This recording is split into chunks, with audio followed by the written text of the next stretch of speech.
que je connais et d'autres que je ne connais point. Oui. Donc c'est bien.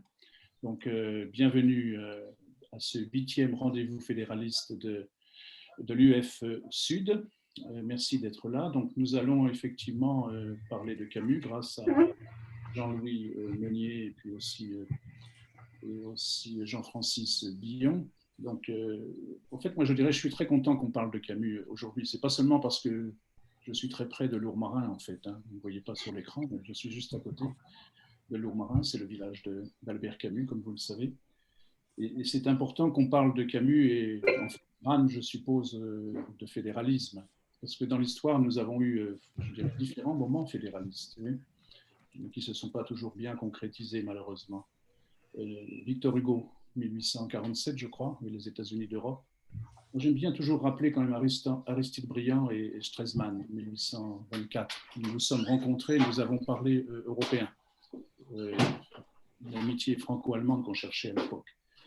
Alors on va parler de l'après-guerre, on va parler d'Albert Camus et d'autres personnes. Effectivement, c'était un moment fédéraliste qui n'a pas réussi. Il y a toujours le poids des partis politiques sur les qualités des partis politiques souverainistes, oui, qui étaient là, qui empêchaient quand même certaines évolutions. Spinelli, on en a déjà parlé dans ses rendez-vous fédéralistes, dans les débuts des années 60. Et moi, j'ai le sentiment qu'aujourd'hui, nous avons un nouveau moment fédéraliste. Oui. Est-ce que cette opportunité va être saisie par nous tous? On le souhaite, on le souhaite. Je vous signale, enfin, je vous rappelle qu'il y a une conférence sur l'avenir de l'Europe, on y croit ou on n'y croit pas, mais c'est peut-être le moment de s'exprimer, que les citoyens fédéralistes s'expriment autour du fédéralisme. Donc voilà pour cette conférence. Je vais laisser la parole à notre secrétaire général Samir, qui va nous expliquer peut-être où on en est avec les rendez-vous fédéralistes et puis aussi quelques détails pratiques pour que tout se passe bien ce soir. Absolument, merci Michel. Très brièvement, donc bonjour à tous et bienvenue. Nous allons pouvoir débuter ce 8e rendez-vous fédéraliste organisé par l'Union des fédéralistes européens Sud-France, qui a pour sujet Lettre à un ami allemand d'Albert Camus. Et pour intervenant, Jean-Louis Meunier, que nous remercions tous aujourd'hui. Je m'occuperai de la maintenance technique lors de cette conférence et je précise que cette conférence sera enregistrée puis diffusée sur YouTube. Je laisse désormais la parole à Jean-Francis Billon qui va co-animer cette conférence et les débats qui suivront. Jean-Francis. Oui, bonjour à toutes et tous. Je vais présenter en 2 minutes, c'est très court, j'en suis convaincu, notre conférencier Jean-Louis Meunier, et expliquer un peu pourquoi nous avons souhaité à l'UF Sud-France organiser cette rencontre. Jean-Louis Meunier est universitaire et il a enseigné aux universités successivement d'Avignon, de Montpellier, de Aix-en-Provence et de Nîmes. Il a suivi des études partiellement en Allemagne et présenté une thèse et réussi une thèse de doctorat en littérature sur le peintre Jean Hugo, dont il a été également l'exécuteur testamentaire. Spécialiste de la littérature du XVIIe siècle, Jean-Louis s'est vite également passionné pour la littérature de la période charnière entre le XIXe et le XXe siècle et la littérature du XXe siècle. Jean-Louis est membre de la Société des études camusiennes depuis de très longues années et il est également depuis quelques années le président des rencontres méditerranéennes Albert Camus de Lourmarin, avec lesquelles nous sommes heureux de partager l'organisation et l'initiative de cette rencontre. Mais à ce sujet, pourquoi les fédéralistes de Sud-France, mais les fédéralistes tout court, organisent-ils cette rencontre? À cause de la très forte implication d'Albert Camus pour l'unité fédérale de l'Europe et au-delà pour une citoyenneté mondiale, et ceci depuis son engagement dans la résistance, voire déjà des prises de position fédéralistes en Algérie, sur l'Algérie, mais aussi sur l'Europe, dans les derniers mois de l'entre-deux-guerres. Nous vous signalons à ce jour un livre de Alessandro Bresolin, membre également des rencontres méditerranéennes, publié par Presse fédéraliste sur Albert Camus, et la parution également de 2 écrits de Bresolin dans des livres collectifs. Un livre publié par les rencontres méditerranéennes Albert Camus sur le thème de Albert Camus et l'Europe, ou l'Europe et Camus, et un livre comme celui que l'on vous présente là, de Presse fédéraliste, dans les actes d'un colloque associatif tenu à Paris sur Gary Davis et la citoyenneté mondiale. Alors, en juin 1944, Albert Camus, avec d'autres résistants, est l'un des co-rédacteurs à Lyon, sous occupation allemande, de la déclaration fondatrice d'un comité français pour la Fédération européenne. Un an plus tard, contacté de Lyon par André Ferrat, l'initiateur de ce comité, mais également Altiero Spinelli et sa compagne Ursula Hirschman, Albert Camus accepte de participer à la conférence fédéraliste internationale de Paris du printemps 1945. C'est d'ailleurs lui qui prononcera l'allocution d'ouverture et c'est également lui qui enverra et signera, rédigera les invitations. Il est maintenant temps pour moi de poser une première question, il y en aura 3, à notre invité. 3 questions auxquelles répondra Jean-Louis, je l'imagine, et après, il y aura un temps, comme toujours, de dialogue avec la salle. Cher Jean-Louis, pourrais-tu nous éclairer sur la publication des 4 lettres à un ami allemand dont la parution dans des journaux de la Résistance s'échelonne du second semestre 1943 au 5 janvier 1945.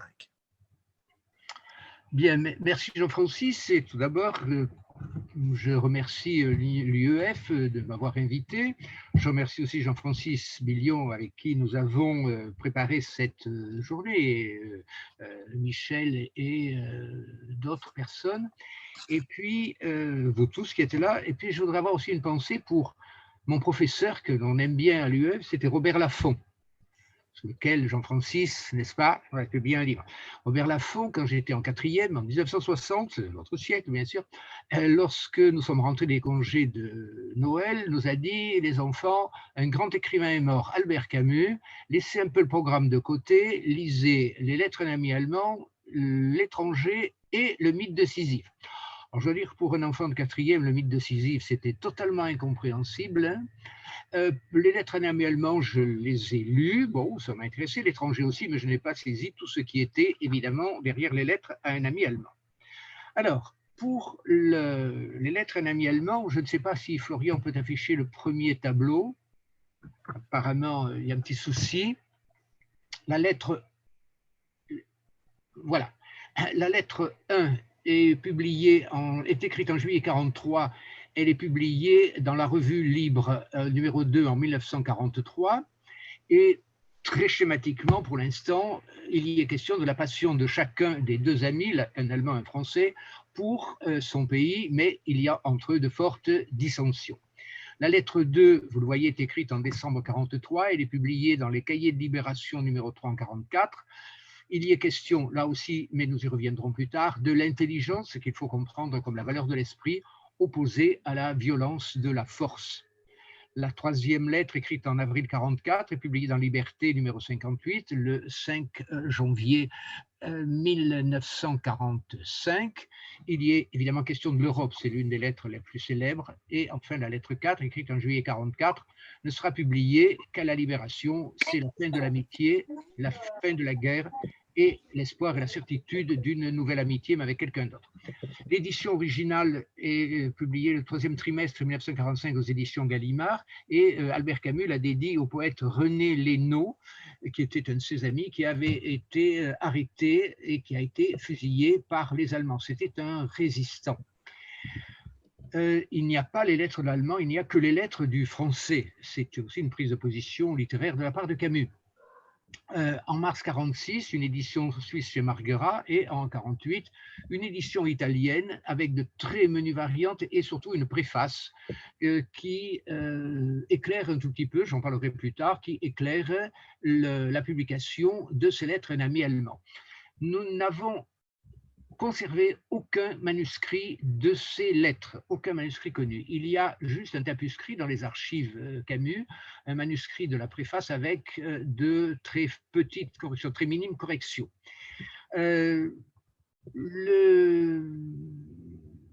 Lorsque Maurice Weyemberg, qui a beaucoup fait pour les lettres à un ami allemand, écrit l'entrée Camus dans le dictionnaire Camus, Maurice écrit que ce sont des écrits de circonstance. Ce texte assez court constitue pourtant une plaque tournante dans l'évolution de Camus. Et c'est une excellente entrée en matière pour connaître et pour travailler, pour aborder d'ailleurs les lettres à un ami allemand. J'ai mis dessous quelques bibliographies. La bibliographie est immense, je le dis tout de suite. Ce que je vais vous dire aujourd'hui, c'est un résumé de ce que je suis en train de travailler, je travaille depuis déjà des années. La bibliographie est immense, mais il y a quelques travaux fondateurs qui sont ceux de Philippe Vanet, ceux de Thierry Oswald, ceux de Maurice Weyemberg, de Jean-Francis de Tex et le livre d'Alessandro sur Albert Camus, L'Union des différences. À côté de cette bibliographie, disons, première bibliographie, il y a aussi une bibliographie considérable à côté, d'autres textes de Camus, bien évidemment, des livres parus du milieu des années 30 jusque pendant la guerre de 39-45, des brochures dont certaines vous donnent l'irrémédiable envie de vomir, les journaux de l'époque qui se Gringoire, etc. Alors là aussi, il faut armé pour lire tout cela. Je me suis aussi appuyé à la lecture de l'édition originale en français de Mein Kampf. C'est assez indigeste, c'est le moins que je puisse dire. J'ai aussi lu les écrits de Pétain qui ont été publiés pendant la guerre.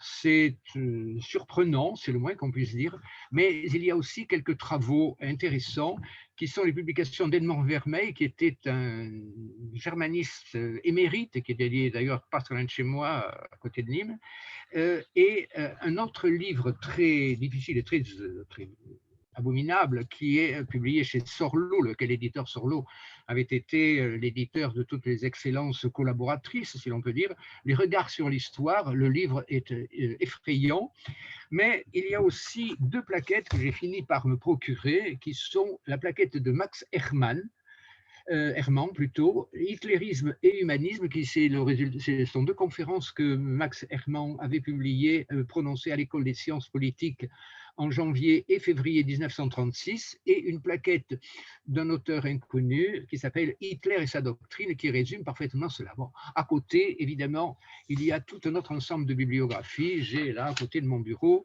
quelques 200 livres plaquettes, plus ailleurs des journaux qui me permettent de mieux voir cela.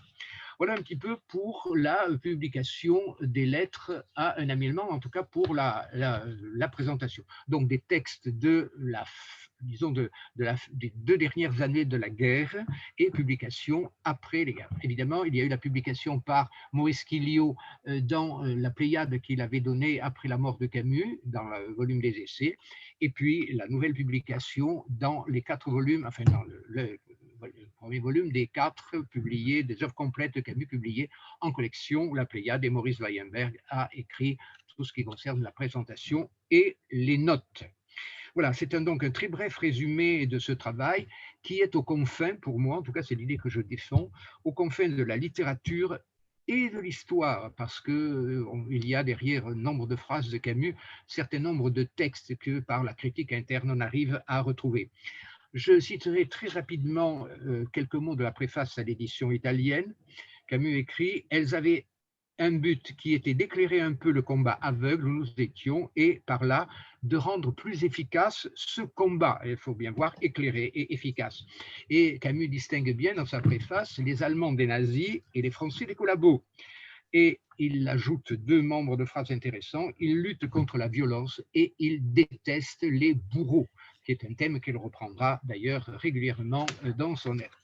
Voilà ce que je pouvais dire très rapidement pour cerner et pour situer la publication des lettres à un ami allemand. Voilà, Jean-Francis. Merci Jean-Louis. Alors, une deuxième question. Ces lettres sont-elles totalement autonomes dans l'œuvre de Camus, totalement de circonstance, ou existe-t-il, comme on dit en littérature, et comme tu le dis souvent, des avant-textes? Oui. Bien. Alors, si Florian peut passer le deuxième tableau, ces lettres ne sont pas isolées dans l'œuvre de Camus. Elles sont à la limite et aux confins de textes qui la précèdent. Je vais parler de quelques-uns, des avant-textes. Il y en a beaucoup d'autres et il y aura aussi des après-textes. Mais ce qui a permis de bien éclairer l'étude des lettres à un ami allemand, ce sont deux références qui sont connues depuis la publication des carnets en 62 et la nouvelle publication dans la Pléiade. Deux textes, c'est la lettre à un désespéré écrite entre septembre et novembre 39 qui est dans les carnets. Cette lettre à un désespéré est assez longue et Camus écrit à un de ses amis et il fait allusion évidemment à ce qui est en train de se passer, puisque la France a déjà déclaré la guerre en novembre 1939. Ce qui se passe, il émet un certain nombre d'idées qu'il va reprendre ensuite dans les lettres à un ami allemand, notamment, mais d'abord il faut vous demander si vous avez bien fait ce qu'il fallait pour empêcher cette guerre. Et il répondra en partie à cela dans les lettres à un ami allemand. Ce qui est intéressant aussi dans cet avant-texte est très important qui est la lettre à un désespéré, c'est que Camus donne une première indication lorsqu'il parle du traité de Versailles, qui m'a permis, moi, de penser que ces lettres à un ami allemand avaient aussi un fort substrat historique, puisqu'il dit, et je vous dirai, il y a encore une tâche à accomplir, vous supposez que votre rôle d'individu est pratiquement nul, mais j'invertirai alors mon raisonnement précédent et je vous dirai qu'il n'est plus grand ni moindre cette notion de l'inutilité qu'il n'était en 1928. Or, 1928, c'est encore l'époque où l'on parle beaucoup des dommages de guerre. Vous savez qu'après la guerre, la question des dommages de guerre a beaucoup soulevé la population française et surtout les responsables politiques, que l'Allemagne a fini de les payer d'ailleurs très très tard. Et j'ai eu la chance à Paris de trouver un livre de 1924 sur la discussion des dommages, quelque chose que j'ignorais complètement. Et donc Camus fait référence à ces dommages. Évidemment, cette lettre est d'un désespéré. Il faut bien comprendre le terme désespéré parce que c'est dans les carnets et Camus va exprimer son désespoir. Et peu de temps après, le deuxième texte, le 29 novembre 1939, donc peu après cette lettre à un désespéré, il y a un fragment sur l'ascèse qui est un fragment extrêmement intéressant dans lequel Camus dit que l'exaltation du divers, de la quantité, en particulier de la vie d'essence et de l'abandon au mouvement profond, n'est légitime que si l'on fait preuve de son désintéressement à l'égard de l'objet. Et là, il énonce un certain nombre de chasteté, la chasteté sexuelle, la chasteté dans la pensée, interdire au désir de s'égarer, à la pensée de se disperser, un seul sujet constant de méditation, refuser le reste, un travail heureux fixe, continu, sans défaillance, et il ajoute entre parenthèses, ascèse morale aussi, et surtout, une seule défaillance et tout coule, pratique et théorie. C'est aussi très important, ce fragment est très important dans la littérature de Camus, dans tous ses écrits Camus, parce qu'il fait référence à beaucoup de choses, même à travers cette note, ce fragment sur l'ascèse, eh bien Camus reprend ce qu'il disait dans son mémoire sur Plotin et Saint-Augustin, et ce qu'il va dire dans les lettres et ce qu'il dira après dans un certain nombre d'autres textes. Donc ce sont deux fragments très importants qui nous ont permis évidemment de mieux cerner les lettres à un ami allemand. Il y a aussi parmi les avant-textes, dans Alger républicain, dans la Gazette de Renaudot, la Bible arienne, un texte qu'il publie en 1939, avec le mot Bible évidemment très ironique dans ce cas-là, et tous les articles du Soir républicain qui ont été publiés aussi dans l'édition. Ce sont des articles dans lesquels Camus s'intéresse plus à l'événement, à la hauteur qu'il va prendre dans les lettres un ami allemand par rapport à ces événements. Et puis, il y a aussi un autre texte qui a été publié en 1943, et qui a été repris d'ailleurs dans la Pléiade, qui est l'intelligence et l'échafaud. Le mot intelligence, c'est un mot qui va rythmer les lettres à un ami allemand et qui va rythmer d'ailleurs toute l'œuvre de Camus. Le relevé du mot intelligence est un relevé extrêmement difficile parce qu'il faut saisir les textes, lancer le moteur de recherche, mais c'est un mot important. Je vous ai donné la définition de l'intelligence, tout ce qui concerne la vie de l'esprit, et non pas être intelligent par rapport à il est sot. Loin de là, bien évidemment. Dans la revue Confluence 23-24, sous le titre Problème du roman, la revue de Tavernier, au départ, enfin, n'était pas dirigée par Tavernier, elle était pétainiste. Et puis, lorsque Tavernier reprend la revue, Florian, il lui donne évidemment une orientation tout à fait différente. Et d'ailleurs, elle sera condamnée parce qu'elle avait publié le poème d'Aragon, Front rouge. C'est Jean Prévost qui va aussi la reprendre.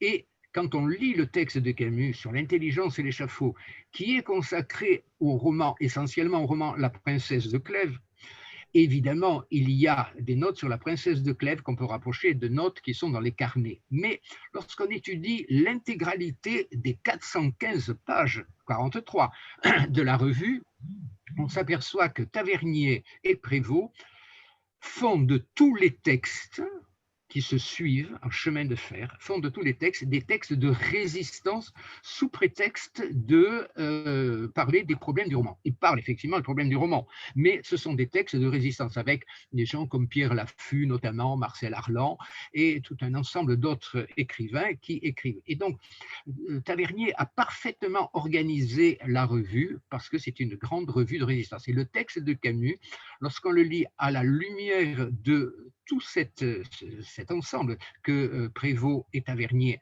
ont rédigé et ont orienté et ont composé en fonction de la résistance, évidemment, le texte de Camus est un avant-texte remarquable parce qu'il y parle déjà de l'idée même de résistance en faisant référence notamment à Proust et de la résistance que Proust donnait à l'antisémitisme de son époque.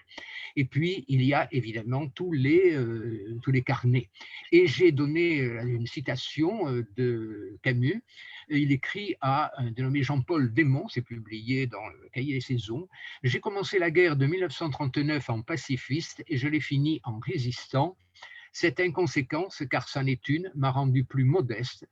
Je sais seulement que je ne serai jamais du côté des bourreaux repris, je vous en ai parlé tout à l'heure, Albert Camus, dans une lettre à Jean-Paul Delon. » Dans les après-textes, car il y en aura aussi beaucoup, il faut compter l'introduction aux Maximes et anecdotes de Chamfort, publié en 1944, et évidemment toute la série des actuels 3 sur les chroniques algériennes qui vont reprendre un certain nombre de thèmes de Camus, dont la justice sociale, le respect de la personne humaine, tout ce que Camus, pour reprendre la formule de Weyerbeer, c'est la lettre annuellement, c'est un pivot dans l'œuvre de Camus.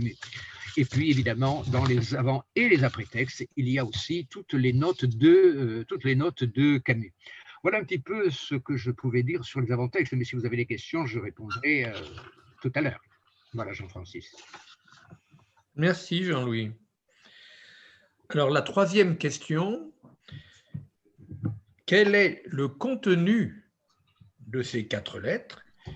Pourrais-tu nous en lire des extraits? En particulier de la troisième, publiée dans le numéro 58 de l'hebdomadaire Liberté, le 5 janvier 1945, plus spécifiquement consacré à l'Europe. Oui. Alors, le contenu de chaque lettre, c'est là que je vais un petit peu développer ce que j'ai dit tout à l'heure. D'abord, je les ai contextualisés, puisque je vous ai dit, je pars de l'idée que c'est un texte qui ne relève pas seulement de la littérature, mais qui relève aussi, et beaucoup d'ailleurs, de l'histoire. Donc, pour le contexte, je n'ai retenu que les œuvres de Camus, et pour le contexte politique, je n'ai retenu que quelques éléments phares qui permettent aussi d'éclairer ce que Camus va dire. Je vous rappelle quand même que le 3 septembre 1939, à midi, la Grande-Bretagne se déclare en guerre contre l'Allemagne, et le même jour, à 17h, ce sera la France.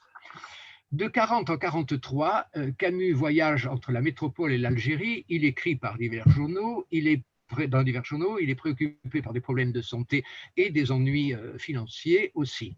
En 1942, rappel, mais c'est important, il publie L'étranger et le mythe de Sisyphe. Et en novembre, les Alliés organisent le débarquement au Maroc et en Algérie, mais l'Allemagne occupe la zone dite libre. En 1943, c'est l'année la plus terrible de la Seconde Guerre mondiale. La lecture des journaux que j'ai pu faire, Candide, Gringoire, Action française et autres, le montre véritablement. Camus, lui, travaille à La peste et au malentendu, qui sera joué puis interdit. Bien évidemment, en novembre, il devient lecteur chez Gallimard. Il écrit dans Combat, qui était le journal de la Résistance. Il a publié évidemment L'Intelligence et L'échafaud. Au point de vue historique, le 2 janvier, De Gaulle appelle à la construction d'un pouvoir central qui aurait pour but de restaurer la République. En janvier, la fusion de Combat, Francs-Tireurs et Libération dans le mouvement uni de résistance, le MUR. Le 30 janvier, Laval décrète la création de la milice dirigée par Darnan, et Laval se montre de plus en plus inféodé, évidemment, à l'Allemagne. En février, De Gaulle demande à Jean Moulin de créer le Conseil national de la résistance. Il y a un certain nombre d'autres publications, leur constitution de la CGT, l'entrevue entre Hitler et Laval, le décret de Laval qui supprime, qui dénaturalise les Juifs qu'il était depuis 1927, mais Laval renonce à publier le texte parce que l'Église catholique s'y opposera fortement. Création aussi du Comité français de la libération nationale en Algérie, les débarquements, etc. La démission et la capitulation de Mussolini en 1943. Tout cela est peut-être bon de le rappeler pour mieux comprendre les choses. Et le 18 décembre 1943, Pétain accepte le contrôle des lois imposées par l'Allemagne. 1944, Camus travaille à La peste, il écrit dans Combat. Il publie Caligula et le malentendu, création du malentendu, qui sera interdit en juin, qui sera interdit un mois plus tard d'ailleurs. Et fin septembre, début octobre, Camus démissionne du Comité national des écrivains pour préserver son indépendance morale, dit-il. Point de vue politique, Darnan concentre les pouvoirs de la police et la justice. Il y a la dissolution des chantiers de jeunesse, la création du mouvement de libération nationale.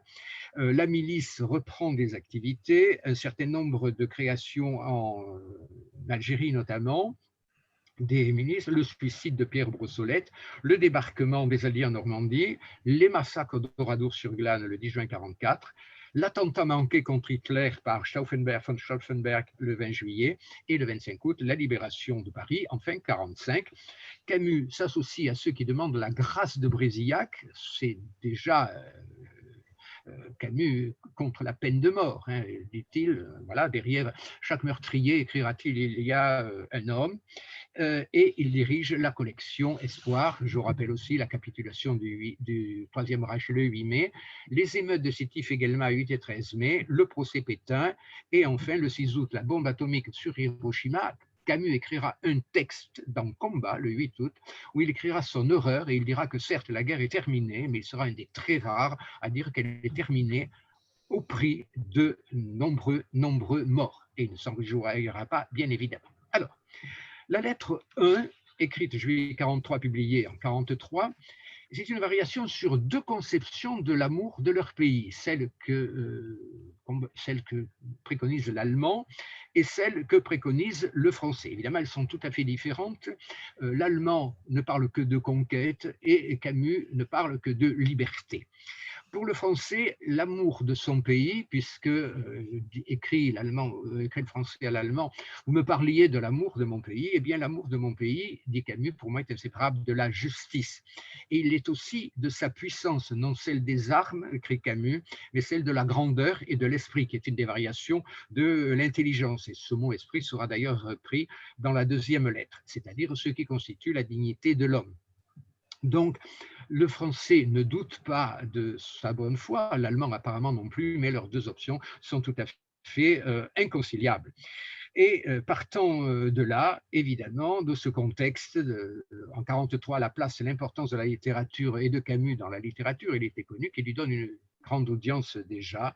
Et donc, ces deux conceptions sont totalement incompatibles.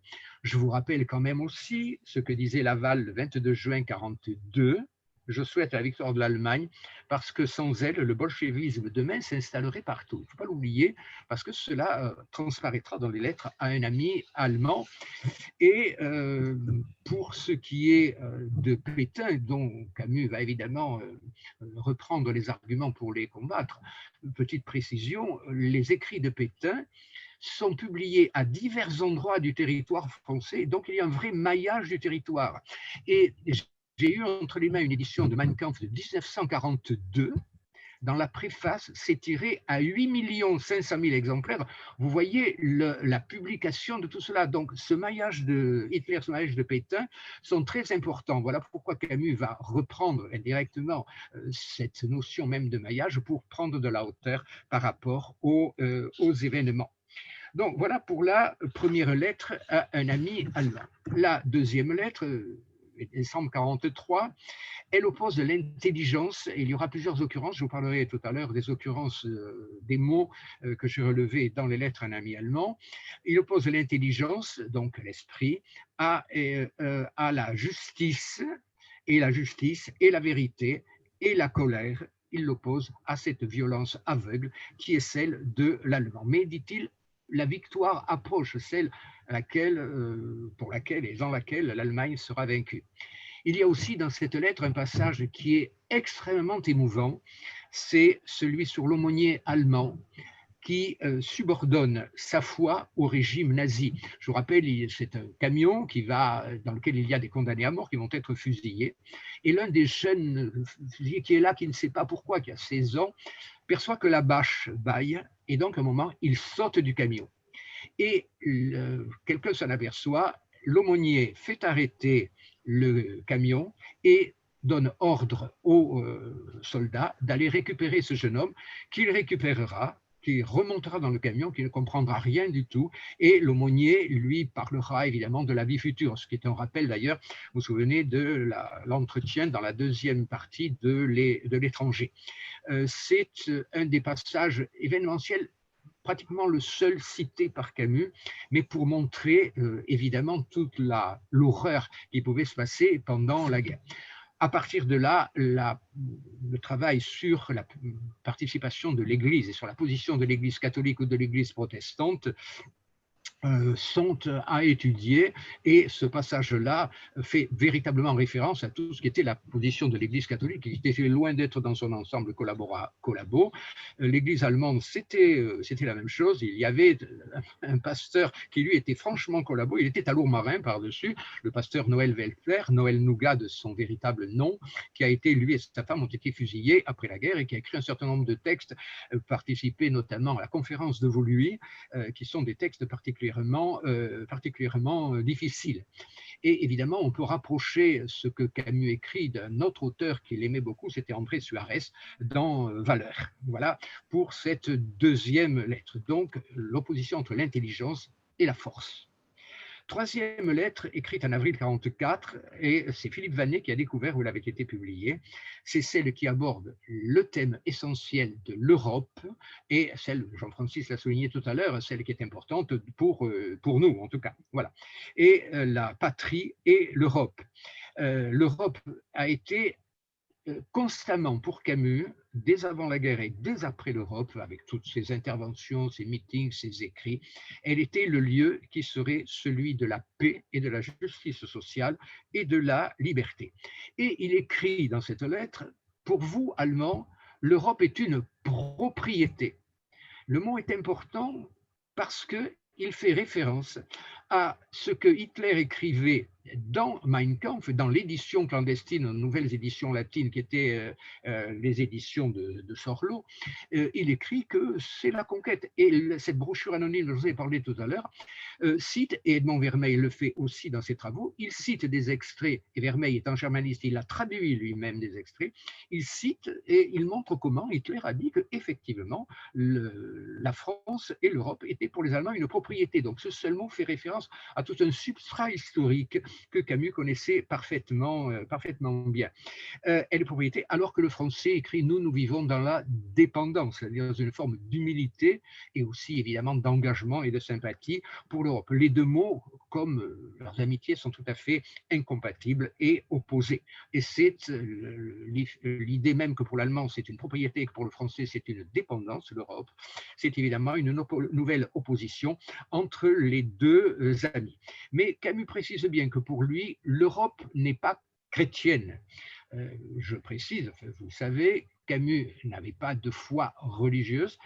Il avait une interrogation spirituelle, ça c'est certain, qui était déjà visible dans son diplôme sur Platon et Saint-Augustin, mais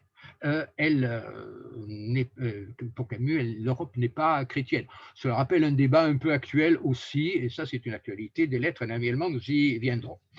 Enfin, la lettre 4, écrite en juillet 1944 et publiée seulement à la Libération, l'incipit « Voici venir le temps de votre défaite ». Camus écrit d'une ville célèbre, c'est évidemment Paris, le symbole de la France. Et la formule sera toujours d'actualité et Camus va la décliner tout au long de cette lettre, en reprenant et en synthétisant toute son argumentation. Et à la fin, il précise bien que cette amitié est complètement rompue entre l'allemand, ce qui faisait leur amitié, est rompue entre l'allemand et le français. Donc ils étaient opposés et il écrit maintenant, nous sommes séparés, c'est dans les derniers mots de cette lettre, l'un sera vaincu et l'autre sera mort. Et c'est dans cette lettre que Camus prend un peu plus un vocabulaire lié à la guerre. Il passe d'une hauteur de vue au fait qu'il a reconnu lui-même, je ne suis jamais du côté des bourreaux, mais il a reconnu qu'à partir d'un certain moment, la violence faisait aussi partie de la résistance et de la liberté. Malgré cela, Camus écrit « Nous voulons vous détruire dans votre puissance sans vous mutiler dans votre âme ». L'opposition est importante entre puissance et âme. Tout Camus est évidemment là-dedans. Dans le contexte, je vous rappelle que Paul Éluard écrivait aussi qu'en avril 1944, Paris respirait est encore. D'ailleurs, Jean Hugo avait illustré. Si vous reprenez des textes dans l'été ou le compte-rendu que Camus écrit sur le livre d'Éric Maria remarque à l'ouest rien de nouveau, ces mots âme seront repris, disons, il y a une grande continuité dans la pensée de Camus. Voilà ce qui concerne, si vous voulez, les 4 lettres à un ami allemand. Alors, évidemment, dans les lectures, Camus écrit des phrases très, très importantes. On ne peut pas lire toute la lettre, ni même demander à Jérôme ce que je lui ai souvent demandé, c'est-à-dire de lire les lettres à un ami allemand. Mais je répète, je reprends 2 fragments très courts. Vous parlez de l'Europe, mais la différence est que l'Europe, pour vous, est une propriété, tandis que nous sentons dans sa dépendance. Vous n'avez parlé ainsi de l'Europe qu'à partir du jour où vous avez perdu l'Afrique. Et plus loin dans les lettres à un ami allemand, Camus écrit à la fin de cette 3e lettre d'ailleurs, « Je sais enfin que tout ne sera pas réglé lorsque vous serez abattus. L'Europe sera encore à faire. Elle est toujours à faire. » Souvenez-vous bien de cela parce que c'est aussi une phrase qui est très, très, très actuelle. Alors, dans ces lettres à un ami allemand, il y a aussi quelque chose qui est intéressant. J'ai saisi le texte dans mon ordinateur et j'ai lancé le moteur recherche. Sur un certain nombre de mots, je ne vous en infligerai pas la liste, mais 2 fragments. Il y a 2 mots dans ces lettres sans aucune occurrence. Ces 2 mots, ce sont Hitler et Pétain. C'est-à-dire que Camus va prendre définitivement de la hauteur. S'il a cité dans des textes, soit républicains, s'il a cité un petit peu ces gens-là, dans les lettres à un ami allemand, il ne les citera pas du tout. Et ça, c'est très important parce que ce n'est pas une réflexion sur des événements dans l'état actuel de la guerre, c'est une réflexion et une leçon de courage, ces lettres sont une réflexion, une leçon de courage et de résistance, bien au-delà de l'événement. Et cela deviendra une constante chez Camus.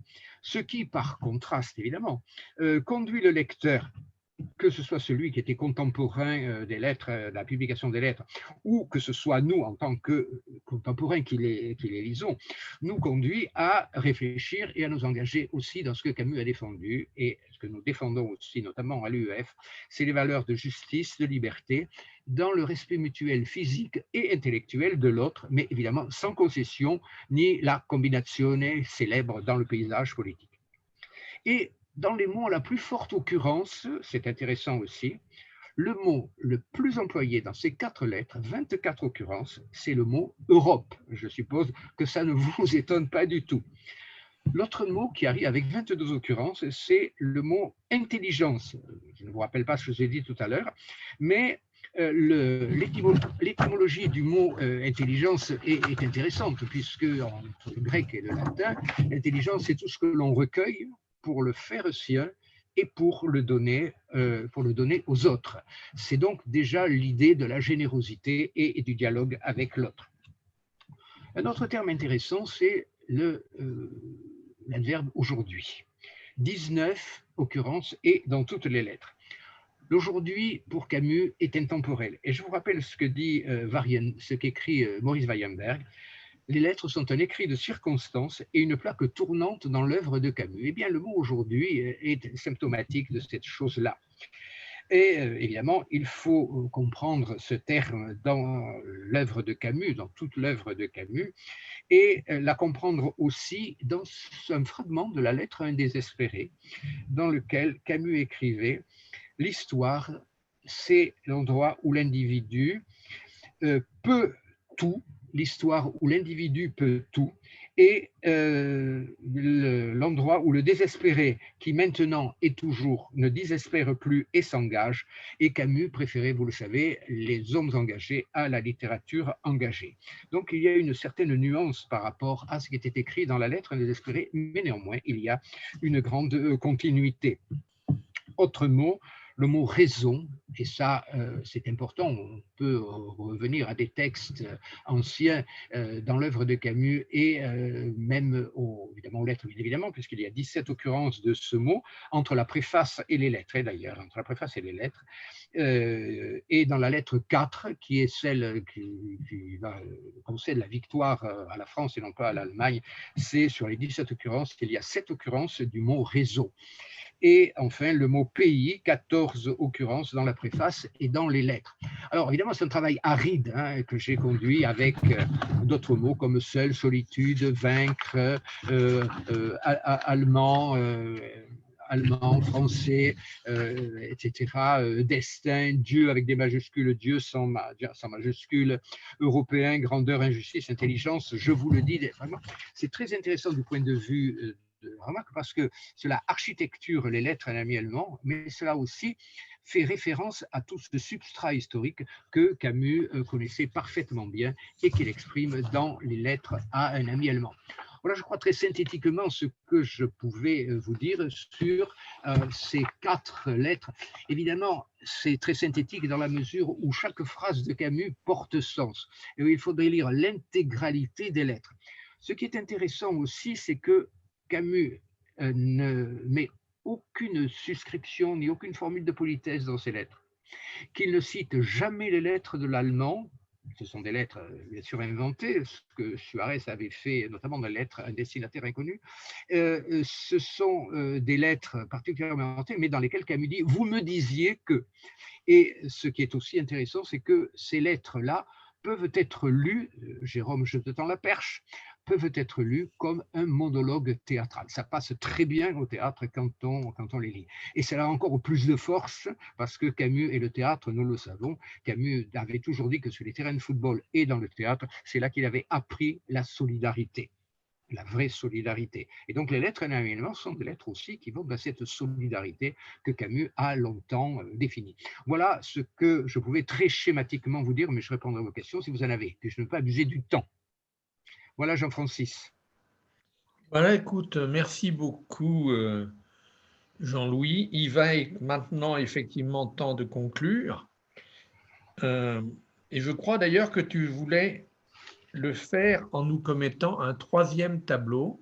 Oui. en nous commentant un troisième tableau. Si Et Florian... après, je demanderai à Samir ou Michel ou Marie-Jeanne d'organiser les questions de Voilà. assistance. Alors, j'ai gardé pour la fin, effectivement, le titre d'un ami allemand, qui est pourtant le premier indice que l'on prend quand on lit un livre. Le premier indice, c'est le nom de l'auteur et le titre. Mais je l'ai gardé pour la fin, ce tableau, parce que le titre, les lettres, c'est un dialogue entre deux personnes, intime et parfois très intense. Ensuite, ami. C'est évidemment important aussi dans la perspective de tout ce que je vous ai dit autour de Camus, puisque c'est une grande proximité affective qui a évidemment été rompue. Mais rien que l'emploi du mot ami est important. Ensuite, allemand. Les choses sont dites.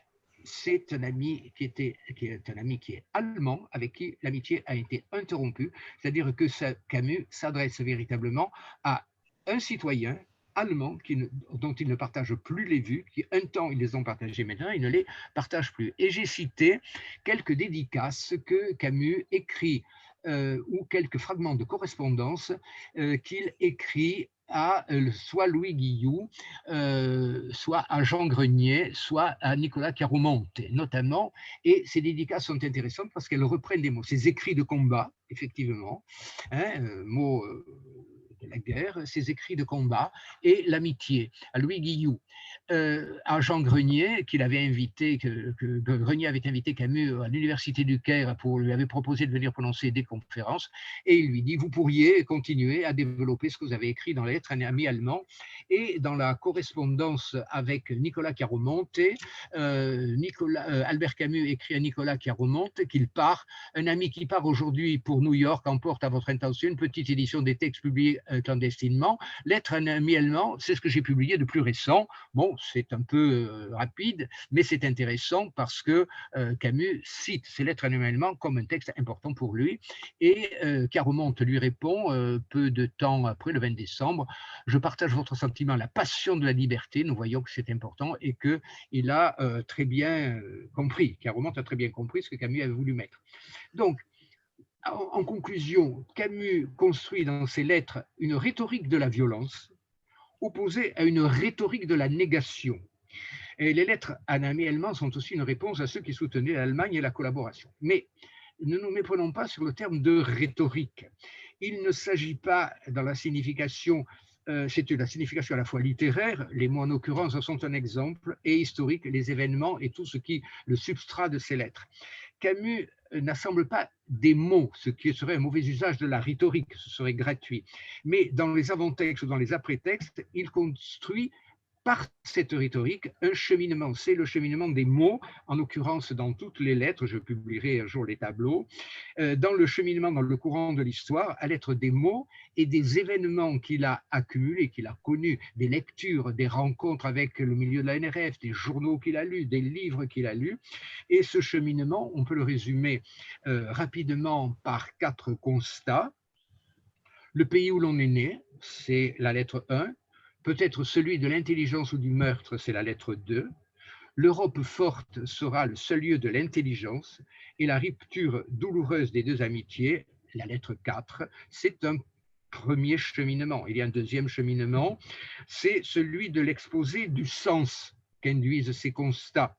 Et ça, c'est important parce que Camus prend cette fameuse hauteur dont je vous ai parlé tout à l'heure.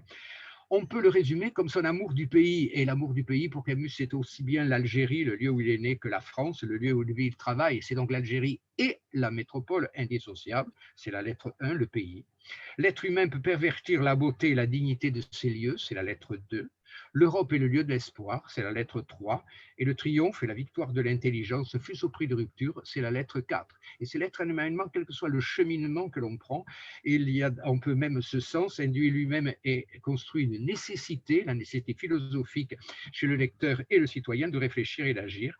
Et à leur tour, le lecteur et le citoyen incitent à réfléchir, c'est la leçon que l'on peut tirer, nous maintenant aussi, des lettres à un ami allemand, cette advocation entre l'espace, qui est la lettre 1, le pays où l'on aime, et l'Europe, la lettre 3, et le temps, celle de l'altruisme et de l'amitié vraie et réciproque. C'est la contre-proposition dans l'épisode du jeune homme qui va être fusillé.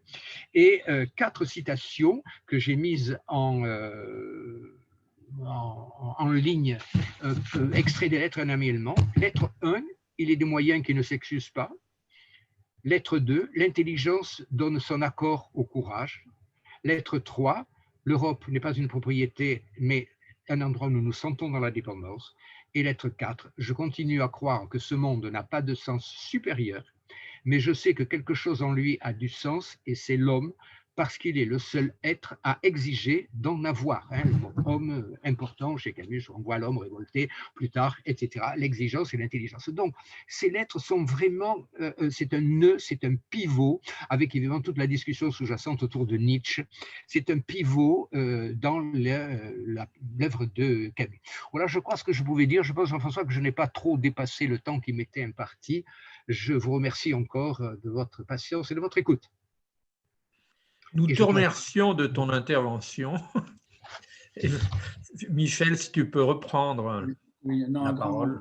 Un grand merci, Jean-Louis, et aussi Jean-Francis pour les questions. C'était vraiment très intéressant et très, très riche. On va passer maintenant à la partie sur les questions-réponses, mais comme beaucoup, je m'intéresse à l'Europe, bien sûr, et je suis intéressé par les citations que tu as données.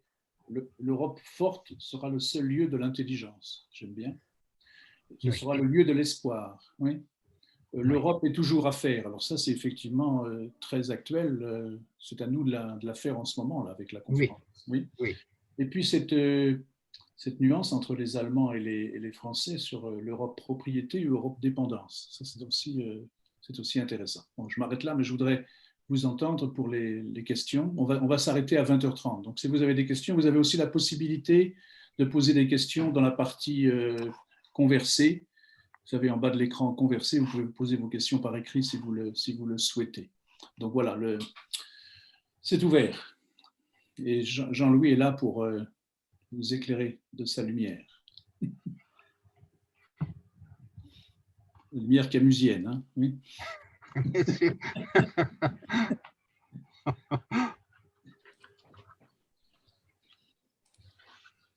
Il y a une question de Jérôme Bru, Michel, oui, d'accord. Dans le chat. Jérôme. Tu veux la poser la question ou je la lis, Jérôme? En fait, Jérôme demande que veut dire exactement Camus quand il parle de dépendance? Alors, quand il parle de dépendance, c'est-à-dire que, je répète, qu'il oppose la propriété pour laquelle les Allemands combattent à la dépendance. C'est un exercice d'humilité, si l'on peut dire, dans la mesure où l'Europe n'est pas pour le français et pour tout véritable Européen, pour Camus en tout cas, n'est pas un endroit où on fait de la conquête, où on se livre à de la conquête, c'est un endroit que l'on sert, on ne se sert pas de l'Europe. Et donc on est dans la dépendance parce que c'est l'Europe qui, en tant qu'institution phare, institution nécessaire, indispensable, va nous permettre de modeler notre action et notre engagement. C'est pour ça que nous dépendons d'une Europe forte créée, une Europe créée et forte, nous en dépendons parce que nous ne l'utilisons pas à des fins personnelles, mais nous l'utilisons pour la défendre, pour l'enrichir et pour la développer. Nous en sommes dépendants parce qu'elle est, en tant qu'institution forte, elle est créée. C'est un terme évidemment très difficile et c'est un passage des lettres à un ami allemand qui est un passage difficile. Parce que lorsque Camus écrit que pour l'allemand c'est une propriété, tout ça fait référence à tout ce que Hitler écrit dans Mein Kampf. Et donc évidemment, la dépendance s'accompagne forcément pour Camus, il le dira plus tard dans d'autres textes, d'une forme d'indépendance, c'est celle d'indépendance par rapport à la combinaison, par rapport aux petits arrangements, par rapport à tout. Nous en sommes dépendants, c'est-à-dire c'est une forme d'humilité par rapport à l'Europe. Nous la servons et nous ne nous en servons pas. C'est évidemment un mot difficile, je le conçois. Voilà, je pense avoir répondu à la question de Jérôme. Nous sommes humbles devant cette Europe forte qui nous porte à la réflexion, qui nous porte à la paix, qui nous porte à la justice. Voilà. Et nous sommes dans sa dépendance, c'est-à-dire dans son respect, dans l'humilité que nous devons avoir par rapport à elle, tout en ayant évidemment le désir fort de la servir. Voilà. Ceci dit, Jean-Louis, tout à l'heure, tu as parlé également de propriété, enfin d'une nuance de perception, si j'ai bien compris, entre l'allemand et le français sur l'Europe, Oui. Et que l'allemand parle davantage de propriété. Oui. Qu'est-ce que ça signifie? Eh bien, ça signifie, quand on s'inflige la lecture de Mein Kampf, on s'aperçoit que Hitler écrit noir sur blanc qu'il va falloir que l'Allemagne s'étende jusqu'à l'océan. Alors évidemment, il y a une raison, c'est pour être face aux États-Unis, bien évidemment, mais il va falloir qu'elle s'étende, c'est-à-dire qu'elle le conquiert, puis qu'après elle aille vers le sud, puis qu'elle aille vers le nord. Et surtout, la Grande-Bretagne est une véritable haine pour Hitler. Donc, c'est une conquête, c'est un territoire qui naturellement, écrit Hitler, leur appartient. Voilà pourquoi Camus reprend ce terme-là pour l'opposer, évidemment. Mais c'est une référence tout à fait explicite à ce que Hitler écrivait dans Mein Kampf, ce qui avait aussi été publié dans la version non complète de 1934. D'ailleurs, Hitler fera un procès parce que ça a été publié sans son autorisation. Il ne manquait pas d'air, le monsieur.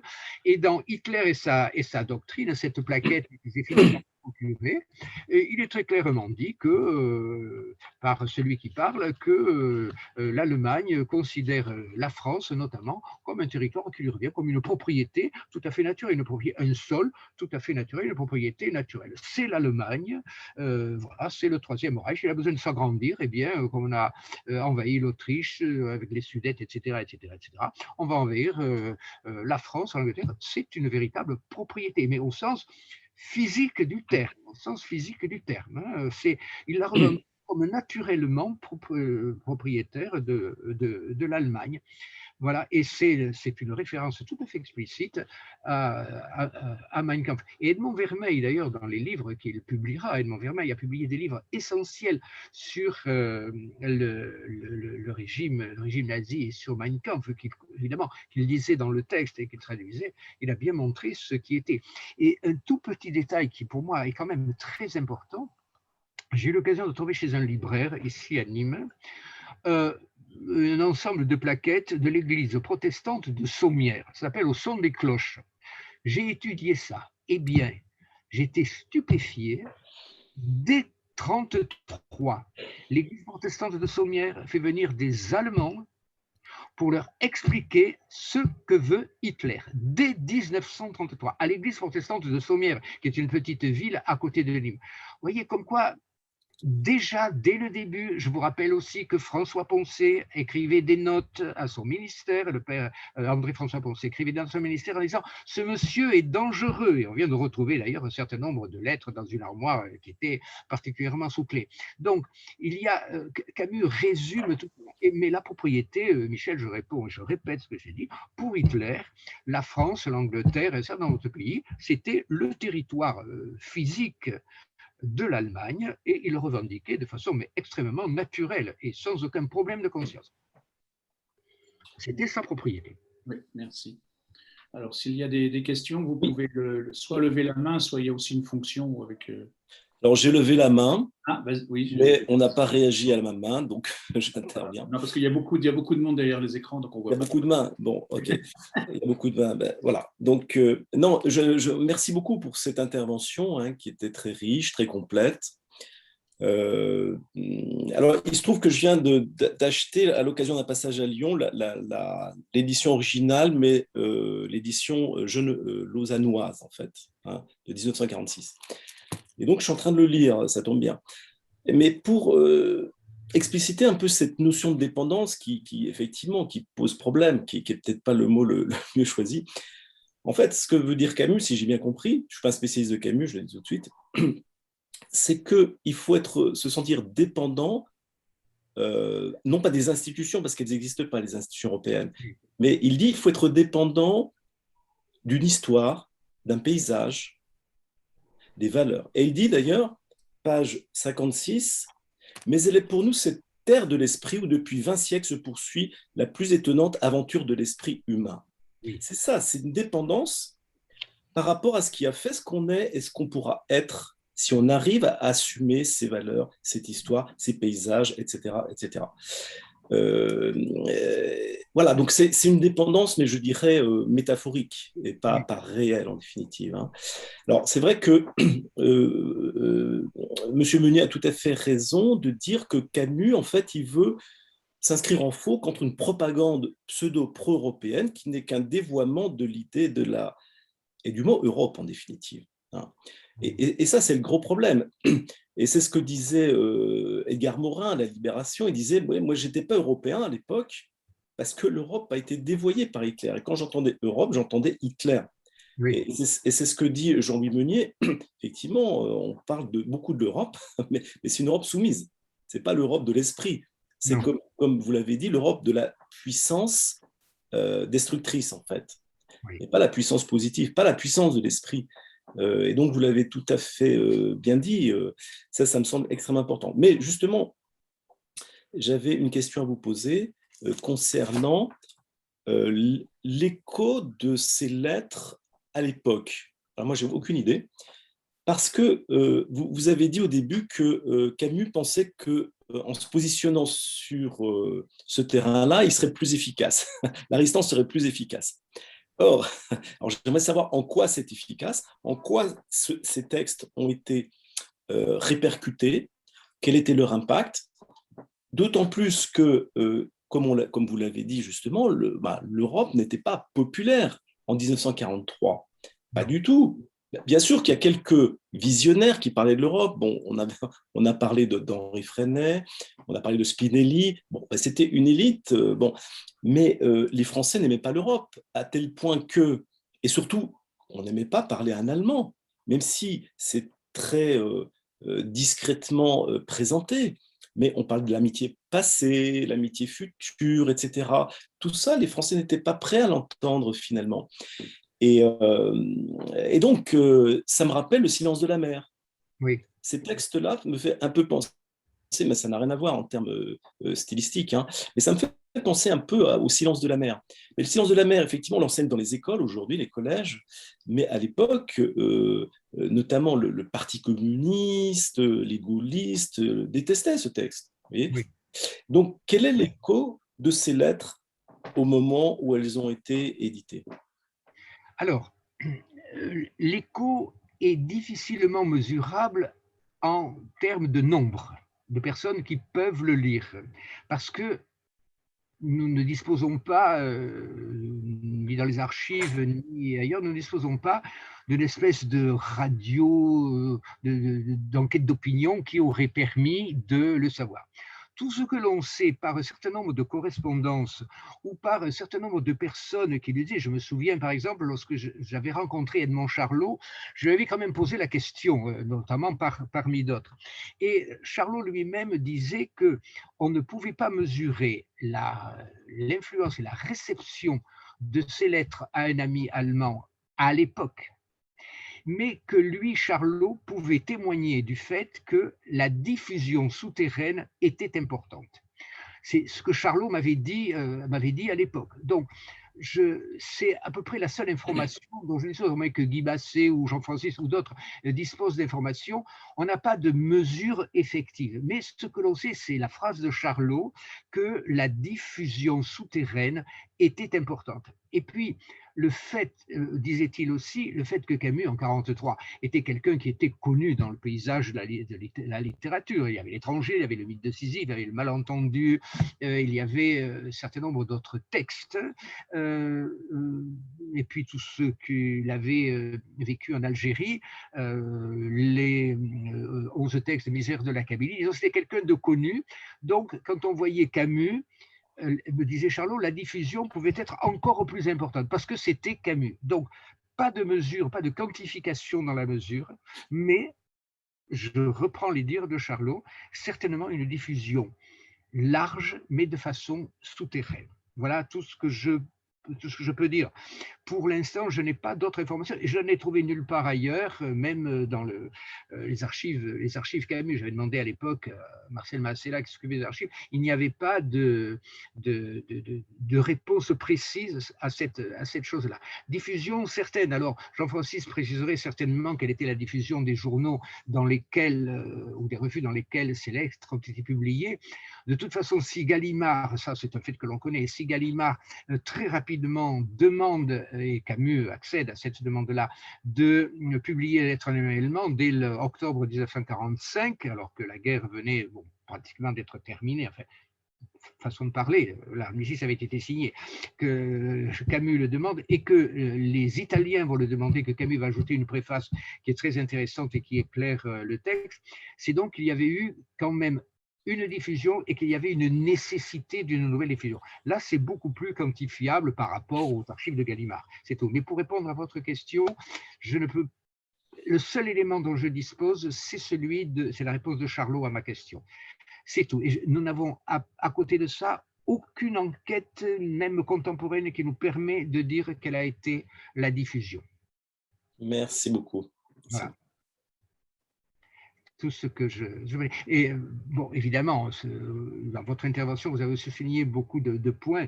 Je rappelle que chaque phrase des lettres à un ami allemand porte sens même à l'intérieur d'un paragraphe. C'est un texte foisonnant, d'abord de hauteur de vue et surtout de ce qui fait le fond même de la pensée de Camus, la justice, la solidarité, le respect, la violence, etc., le respect de l'autre, mais qui fait aussi référence à tout ce que Camus lisait.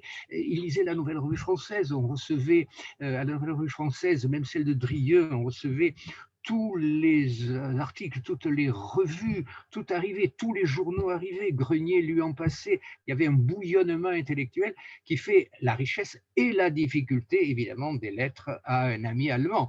Je me souviens quand je suis allé voir avec André Fausti Roger Grenier dans son bureau chez Gallimard.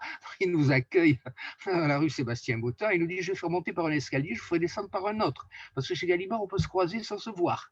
Et il nous avait dit aussi que Paulan avait un bureau qui n'était pas très loin de celui de Drieux. Paulan savait très bien ce qui se passait chez Drieux et Drieux savait très bien ce qui se passait chez Paulan. Hein.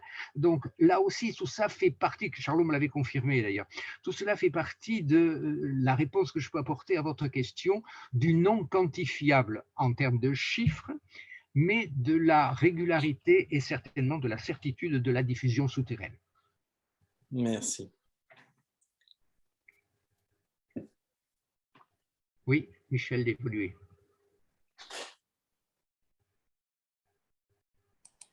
Michel. Vous m'entendez, je pense, n'est-ce pas? Voilà, oui. Bon, bonsoir et merci pour cela, pour cette excellente présentation. Moi, je reviens aussi sur le terme de dépendance qui m'a troublé. Alors, je me permets peut-être c'est un anachronisme ce que je vais dire, mais est-ce que dans l'esprit de Camus, ce ne serait pas l'idée qu'on ne peut faire l'Europe que si on est conscient de dépendre ou de partager les mêmes valeurs et d'être conscient que c'est parce que nous sommes interdépendants les uns des autres que l'Europe a sa vocation et sa pertinence, justement en opposition à cette Europe en quelque sorte territoire imposé que vous rappelez qui était dans Mein Kampf.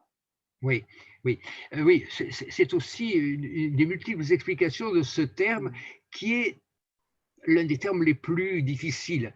Je crois qu'il est nécessaire aussi de partir du fait que pour Camus, l'Europe, mais elle avait déjà été créée au XVIIIe siècle et même avant, c'était un fait réel.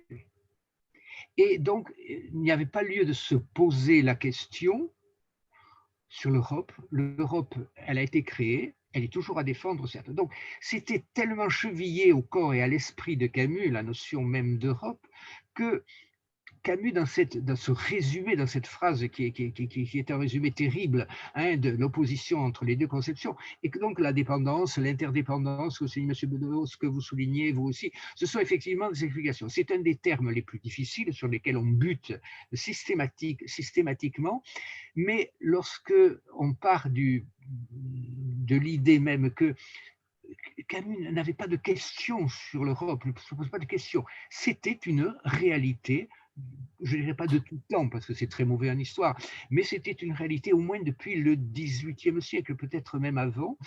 Et donc, il était là-dedans comme un poisson dans l'eau. Et pour lui, l'Europe existant naturellement depuis très longtemps, la dépendance à l'Europe, c'était une dépendance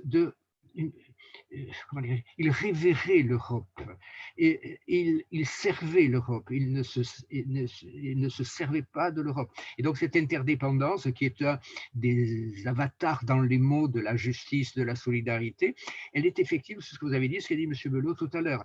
C'est un terme qui est peut-être effectivement mal choisi à nos yeux actuellement, mais qui pour Camus lui était le terme le mieux choisi, parce qu'il résumait ce fait-là imprescriptible pour Camus.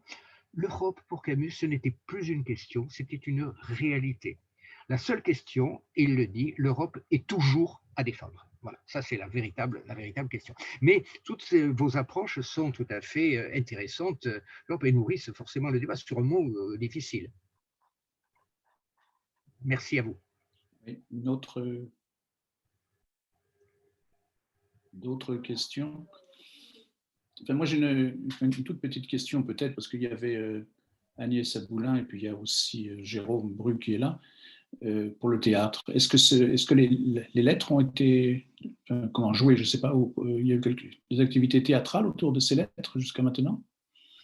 Je les ai entendus au moins 2 fois. Une fois à Paris, il y a déjà très longtemps, dans un petit théâtre, alors qui est dans une rue qui est pas loin de la rue de Rivoli, je ne me souviens plus exactement quelle lettre. Et puis, une autre fois, à l'université de Nîmes, nous avions demandé à un comédien qui est nîmois, nous lui avions demandé de venir lire et un peu mettre en l'espace ces lettres. Un ami, c'est quelqu'un qui avait été formé à l'époque chez Daniel Sorano au Grenier de Toulouse, et qui les avait lues. Et ces lettres passent très très bien dans le théâtre. D'ailleurs, Jérôme, tu te souviens, je t'ai souvent demandé de les lire, que ce soit à Lyon, que ce soit ailleurs, et tu as montré comment elles sont profondément théâtrales aussi, ce qui est un ajout considérable à la lecture, parce que dans la perspective de Camus et le théâtre, évidemment, elles prennent un autre relief aussi que la lecture que nous faisons, nous, individuellement, et sur laquelle nous pouvons nous arrêter, parce que nous pouvons nous arrêter sur chaque mot, sur chaque phrase. Alors que quand toi, Jérôme, tu le lis ou d'autres le lisent, on n'a pas le temps de s'arrêter, on est obligé de le percevoir naturellement. Et ce rapport à l'histoire que tu as très bien montré avec Stéphane, quand vous avez mis en espace tous les textes de Tipaza, qui sont aussi des textes à rapprocher de l'être ami allemand, puisque Camus emploie souvent le mot histoire, et même il emploie une fois avec la lettre H majuscule. Et quand il dit histoire, sauf 2 fois, où quelle histoire, c'est ce qui est raconté, disons qu'en littérature, c'est l'histoire qu'on raconte, pour Camus, le mot histoire est un mot qui recouvre vraiment ce que l'on entend par l'histoire avec H majuscule, c'est-à-dire la discipline historique. Voilà. Merci. Et au théâtre, les lettres en événement, ça passe remarquablement bien. Et le passage, Jérôme, je ne sais pas si tu l'as lu, toi, le passage avec l'aumônier et le jeune homme, je t'assure que quand je l'ai entendu à l'université à Nîmes, il y avait un grand silence et il y avait comment dirais-je, il y avait des gens qui reniflaient, on savait pourquoi. Merci. Marie-Jeanne, peut-être que tu as une question, là, je vois dans le... Jean-François a levé le doigt, je crois. Elle n'a pas levé le doigt. Tu n'as pas le micro. Le micro, oui. Peut-être une réflexion qui... Comment peut-on penser effectivement du vivre ensemble sans une certaine interdépendance? Ce n'est pas de la dépendance désagréable, mais on est dans le même bateau, donc il y a bien une organisation commune, et c'est peut-être dans ce sens-là. Oui, Oui, lorsque, à la fin, Camus écrit qu'il souhaite évidemment la victoire de la France, mais il ne souhaite pas priver l'Allemand de son âme. Et le mot âme n'est pas dans le sens religieux, c'est dans le sens animus et animal, les deux, bien évidemment, dans le sens étymologique. C'est aussi cette interdépendance. Et lorsqu'à la fin des lettres, des lettres annuellement, à la fin de la 4e lettre, il lui dit, c'est le dernier mot, maintenant je puis vous dire adieu. C'est le dernier mot, c'est adieu. Il ne faut pas se méprendre sur ce mot adieu. Ce n'est pas le adieu des chrétiens, c'est le adieu que l'on emploie dans le langage courant. Et Camus, qui était espagnol par sa mère et qui était véritablement très proche de l'Espagne, moi je suis marié à une espagnole et j'ai beaucoup travaillé en Espagne aussi. Lorsqu'on dit adios à quelqu'un, ça ne signifie pas adieu, ça signifie au revoir. Et donc, là aussi, cette dépendance, cet altruisme, ce vivre ensemble que Marie-Jeanne souligne. Merci. Est-ce qu'il y a d'autres... Moi, je veux bien intervenir, Monsieur le Président, sur, oui, je vous en prie. Pour animer un peu le débat. Oui. Comme ma lecture est toute fraîche, en fait, et donc comme j'ai un spécialiste, ça m'intéresse d'avoir son point de vue, en fait, hein, sur comment dire, la manière dont Camus justifie l'effondrement de la France en 1940. Parce que ça, c'est quand même quelque chose qui est difficilement acceptable. Et donc, on a l'impression dans ces textes, c'est qu'il veut transmuer la faiblesse de la France en une grandeur de l'esprit. Et il y a une espèce de supériorité qu'il énonce de la France par rapport à l'Allemagne, en disant, vous avez gagné la guerre, mais vous avez gagné une certaine guerre, mais vous allez la perdre en définitive. Parce que vous avez l'épée, nous, on a l'esprit. Oui. Et il dit même à un moment, l'intelligence a honte de l'intelligence chez vous. L'intelligence a honte de l'intelligence chez vous. Donc, c'est quand même extrêmement méprisant par rapport à l'Allemagne, je trouve. Donc, sous les atours amicaux, comme ça, il y a quand même des banderies très dures. Et il dit, on va gagner, pourquoi ? Parce que nous, on avait l'esprit, c'est pour ça qu'on a perdu la guerre de 40, en fait. Hein, parce qu'il explique, voilà, oui, nous, on n'aime pas trop la force, la puissance, etc. Donc, ouais, on a perdu la guerre de 40. Mais on va gagner la guerre de 45, entre guillemets. Bon, on est en 43, il ne sait pas, mais on va gagner la guerre en Europe parce qu'on aura à la fois l'épée et l'esprit. Donc, il y a quand même une espèce d'excès de satisfaction de soi et d'auto-justification des propres faiblesses de la France. Vous voyez ce que je veux dire ? Je ne sais pas si vous avez ressenti ça. Oui, je vois ce que vous voulez dire. Merci beaucoup. Oui, disons, dans la lecture des lettres annuellement, je rappelle que Camus écrit à quelqu'un qui ne lui répondra pas, mais dont il cite les textes. Il y a donc un aspect purement littéraire, aspect que l'on connaît très bien en littérature, et que, dans une certaine mesure, cette fameuse ekphrasis que nous avons en littérature, je montre quelque chose. Et donc, Camus reprend les termes de l'ami allemand, mais en même temps, lorsqu'il parle de cet effondrement de la France, il fait référence à un certain nombre de textes. J'ai quelque part là dans ma bibliothèque une plaquette sur les raisons de l'effondrement de la France. Et il y a dans Candide, je crois, aussi tout un numéro de Candide qui est consacré à cela. Donc, Camus va reprendre des arguments qu'il va piocher, guillemets, c'est le terme il n'est pas très beau, mais enfin, il dit ce qu'il veut dire, va piocher un certain nombre d'autres choses, et comme souvent chez Camus, le texte ne manque pas, même dans l'être allemand, d'un certain humour glacial, d'un humour froid, certes, mais d'un certain humour. Donc, il va reprendre des termes, et ce fait de dire vous dites que nous avons perdu la guerre, effectivement, il y a un effondrement de la France parce que Pétain, Laval et un certain nombre d'autres ont fait en sorte que ce soit comme ça, mais d'accord, c'est une réalité. mais nous avons quand même quelque chose, et vous l'avez souligné tout à l'heure, qui est beaucoup plus fort que vous, c'est l'intelligence. Vous avez l'épée, nous avons le stylo, si je puis dire, hein, et nous avons quelque chose de plus, c'est l'intelligence et l'esprit.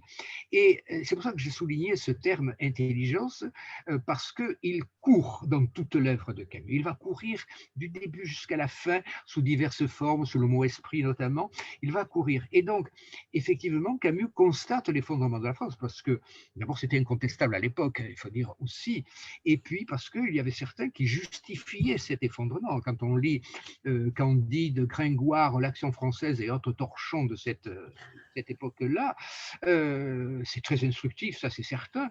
On voit même d'ailleurs, petite parenthèse, un certain nombre de noms qui ont fleuri après dans la littérature, les Simenon, les Decaux, etc. On les voit hein, qui ont publié là-dedans, ou les Gaxot et compagnie.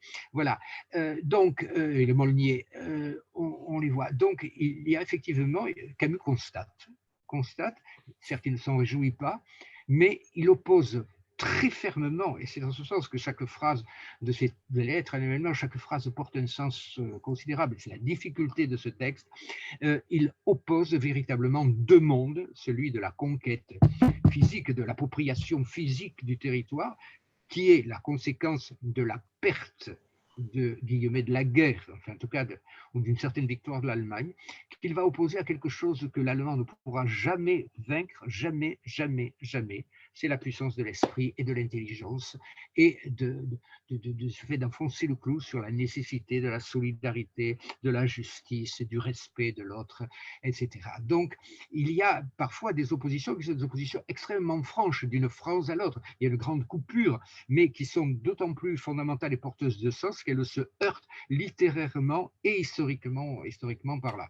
Voilà, mais vous avez raison de souligner ce passage-là. C'est là, encore une fois, la difficulté des lettres. Chaque mot, chaque phrase porte sens. Et Weyemberg, qui connaissait très bien ces lettres, Maurice, bon, j'avais fait venir à Nîmes pour une grande conférence au lycée d'Auder, pour le cinquantenaire du traité de l'Élysée, avait stupéfié les étudiants en leur disant que lui, même à la fin de sa vie, il n'avait pas tout compris dans être un ami allemand, quoi. Et moi, je suis exactement comme lui. Hein. C'est très, très difficile. Mais la remarque de Lafon, c'était en quatrième, Weyemberg, Charlot, un certain nombre d'autres lectures des livres d'Edmond Vermeil, notamment. Et puis, une discussion avec Roger Grenier ou d'autres, notamment, m'ont permis de saisir un petit peu tout cela, à la fois parce que je suis littéraire, donc l'aspect littéraire, les occurrences, les phrases, et à la fois parce que j'ai longtemps hésité entre les études de lettres et les études d'histoire. Donc, j'ai fini par privilégier les lettres pour des raisons diverses. Mais parce que ce texte était très fondamental. Et puis le fait que, bon, j'ai étudié en Allemagne, j'ai conservé beaucoup d'amis en Allemagne, j'ai envoyé mes enfants, mon père a créé le jumelage entre Nîmes et Brunswick. Je veux dire, on a baigné dans l'Allemagne, bon, évidemment pas dans l'Allemagne nazie, mais on a baigné dans l'Allemagne. Et puis il y a aussi tous les textes antérieurs à Camus, Renan par exemple, qui écrit des textes très intéressants sur l'Allemagne, dans lequel il montre la grandeur de l'enseignement. Camus s'inscrit dans cette perspective de Renan, s'inscrit dans cette perspective que défend Suarez depuis très longtemps. Quand on lit les textes de Suarez sur les vues sur l'Europe et les vues sur Napoléon, on est stupéfié de voir l'actualité de ces choses-là. Eh bien, Camus s'inscrit dans cette perspective-là. Je rappelle aussi, pour un entourage des textes, que Duhamel écrit dans les propositions, en 1939, il écrit « Oh, l'Allemagne, elle a Hitler » et il écrit « Elle a un grand aboyeur ». Bon, évidemment, il est immédiatement versé dans la liste des interdits, mais il sera de ceux, avec Valéry notamment et Duhamel, à faire en sorte que l'Académie française ne sombre pas dans le pétainisme. Donc Camus s'inscrit dans tout cela avec ce que vous soulignez justement, cette espèce de cassure, mais qui est féconde sur le plan littéraire comme sur le plan historique, qui est féconde pour montrer qu'il y a deux mondes qui sont tout à fait opposés et que l'un des deux, de toute façon, vaincra. Camus en est persuadé, en est certain même. Voilà. Je ne sais pas si j'ai répondu à votre question. Tout à fait, très bien. Merci beaucoup.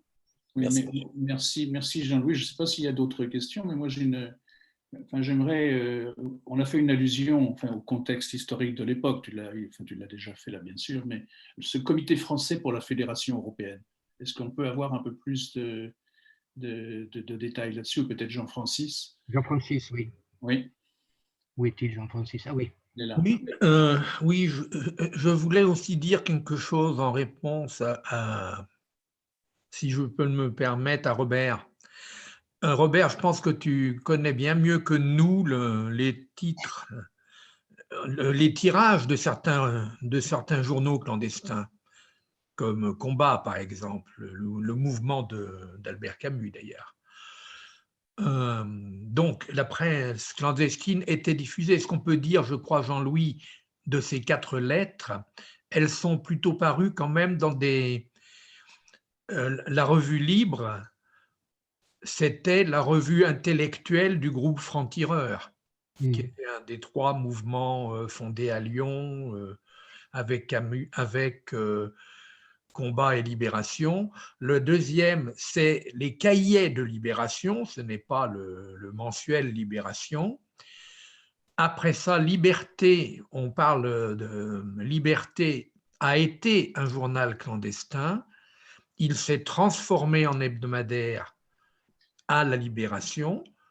Et donc, la lettre qui paraît dans Liberté paraît dans un journal qui paraît déjà au grand jour. Alors, pour parler, la diffusion exemplaire, je ne sais pas, mais c'était quand même des mouvements, à part Liberté, qui étaient, que ce soit Libération, Combat et Franc-Tireur, à la base des mouvements unis de résistance, les murs, et à la base également donc, après ça, de la fusion, enfin de la réunion des murs avec les grands mouvements non communistes de la zone nord pour créer le mouvement de libération nationale. Donc je pense que quand même ça a pu avoir une diffusion, effectivement. Alors, le Comité français pour la Fédération européenne, qu'est-ce qu'on peut en dire? On peut en dire très rapidement, il a été créé, il apparaît en public, si j'ose dire, de manière clandestine, par une déclaration au mois de juin 1944, mais avant le départ des troupes d'occupation. Oui. Ce qu'on peut dire, son promoteur, ça a été André Ferrat. André Ferrat était un ancien haut responsable du Parti communiste et du Comintern, mais qui, suite à un séjour en URSS, va devenir critique. Et André Ferrat crée une revue marxiste, communiste, dissidente, qui s'appelle Que sais-je, non, Que faire, pardon. Que faire, un titre de Lénine d'ailleurs. Il crée cette revue Que faire en 1934, et cette revue paraît encore en 1939. Elle est clandestine au sein du Parti communiste, mais ouverte à l'extérieur, auprès d'anciens trotskistes, auprès de gauchistes de la SFIO, etc. Mais ce qu'il y a de drôle aussi, c'est que c'est Ferrat, en Algérie, qui est chargé par le Parti communiste, alors qu'il est déjà oppositionnel. Ça, il faudrait qu'on puisse en discuter, Jean-Louis, avec Agnès Piquel, oui. Qui est chargé d'instruire l'exclusion de Camus du PC. Mais c'est aussi Ferrat, qui donc était en Algérie à l'époque, qui a peut-être vu des textes de fédéralistes de Camus dans Le Soir républicain, etc. Ça serait intéressant à savoir. En tout cas, Ferrat accepte ou fait venir Camus dans ce comité auprès de Pascal Piat, son ami, etc., de gens de combat qui sont plutôt des démocrates chrétiens, de Gilbert Zaxas qui représente Libéré, Fédéré et l'insurgé, etc. Ce comité, quand même, il semblerait qu'il y ait eu dès fin 1942, début 1943, un petit comité clandestin pour la Fédération européenne, toujours avec Ferrat, mais sans doute plus des gens de l'équipe de la Revue Libre. Ce comité va se transformé, après la réunion de Paris de 1945, en comité international pour la Fédération européenne, le jour où des participants à la réunion de Paris, ou des gens invités à Paris, Willy Eichler, qui était un leader anti-nazi allemand à Londres, un Anglais dont j'ai oublié le nom, mais également Altiero Spinelli, rentrent dans le comité d'organisation de ce comité. Ce comité se dissoudra après la création de l'UEF, de l'Union française des fédéralistes, en 1946. Et à cette époque, d'ailleurs, ça s'appelle Comité pour une fédération européenne et mondiale. Mais on peut penser que depuis fin 1943, on a un courrier d'Elio Valiani, un ami de Spinelli avec qui il avait été en prison à Rome, qui lui écrit « Tu veux faire, après les réunions de Genève et la déclaration de Genève, tu veux faire une réunion fédéraliste à Paris. Tu devrais contacter Ferrat. » Il lui rappelle que lui-même a été à Quefer et il lui rappelle que Ferrat, fin 42, début 43, a essayé de te contacter. Alors, à l'époque, Spinelli était encore banni dans l'île de Ventotene, hein, mais il avait fait ce manifeste de Ventotene pour une Europe libre et unie, donc qui avait circulé clandestinement, qui était connu à Lyon, à Toulouse, à Bordeaux et à Paris, entre autres de l'équipe de Liberté, de l'équipe de Libéré, Fédéré, etc., et de l'équipe Ferrat. Donc Ferrat avait tenté, fin 42, début 43, au nom de ce comité clandestin, ou de cette idée de comité clandestin, de contacter Spinelli pour monter un mouvement fédéraliste supranational. Merci, merci Jean-Francis. Une dernière question, parce que malheureusement le temps tourne, mais Jérôme Bru voudrait poser une question, je crois. Oui, j'aimerais, Jean-Louis, qu'on fasse un lien avec aujourd'hui, puisque ce mot est très important chez Camus, oui. L'Europe d'aujourd'hui, parce qu'on n'a pas encore vraiment fait le lien entre l'Europe des lettres d'un ami allemand, de la résistance, et l'Europe d'aujourd'hui. Oui. Et je voudrais juste faire une petite remarque. Est-ce qu'on ne pourrait pas dire, avec Camus, si je t'ai bien suivi, s'il y a tant de difficultés aujourd'hui à cette Europe que nous connaissons, cette Union européenne que nous connaissons, à émerger comme puissance, est-ce que ce n'est pas aussi lié à cette difficulté, et c'est peut-être peut-être que ce moment n'est pas encore surmonté, ou de cette barbarie nazie qui a fait de l'Europe une espèce de surpuissance comme ça. Est-ce qu'aujourd'hui, la frilosité des États européens à aller un peu plus loin, à devenir une forme de puissance, est-ce que c'est pas aussi lié à cette histoire-là? Et ça rejoint un petit peu cette défiance de Camus face à la puissance. Enfin voilà, dis-moi ce que tu penses de ça. Oui.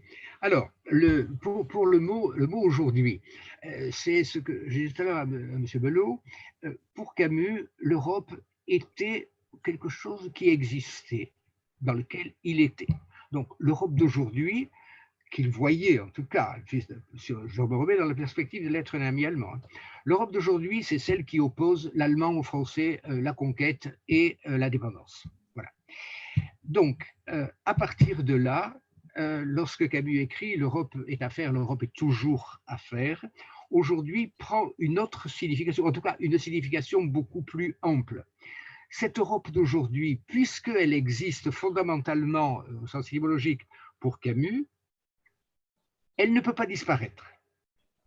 Donc, s'il y a des coups de scie, s'il y a des fractures, de toute façon, l'Europe est un socle qui est celui intemporel. Hein, l'Europe, c'est un cheminement intemporel, existera toujours. Il y aura des fractures, à nous, en tant qu'êtres humains et que citoyens, de faire en sorte qu'il n'y ait plus de fractures.